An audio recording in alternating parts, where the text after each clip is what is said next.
হাই friends, কি খবৰ? আশা কৰিছোঁ সকলোৱে ভালে আছে। নমস্কাৰ আৰু কুমৰিক চুদুং মোৰ অন্য এটি ভিডিঅ'লৈ সকলোকে স্বাগতম জনাইছোঁ। প্ৰথমে মোৰ পেজটো ফ'ল' কৰি ল'ব আৰু মোৰ ইউটিউব চেনেলটো অঞ্জু বেগু নৰ বুলি আছে, সকলোৱে মৰম কৰি ছাবস্ক্ৰাইব কৰি দিব। চ' গাইজ, আজি মই কি বনাইছোঁ আপোনালোকে চিনি পোৱা নাই চাগে। এয়া হ'ল কচ মাছ আৰু কচ মাছ ভাজি।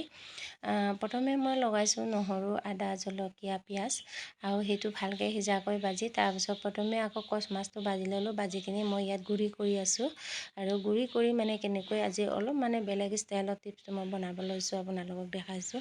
চ' তাৰপিছত বেছিকৈ মানে তেল হ'লে আপোনালোকে কি কৰে, মাছটো ওলাই কিনি হয়তো পিছদিনাখন খাব বেয়া বুলি পেলাই দিয়ে।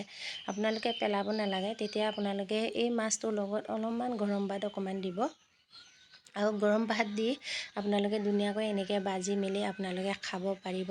আজি চাওকচোন, এয়া মই ভাজি হৈ গ'ল নহয়। আৰু ভিডিঅ'টো চাই ভাল লাগিছে যদি লাইক, শ্বেয়াৰ, কমেণ্ট কৰিব নাপাহৰিব।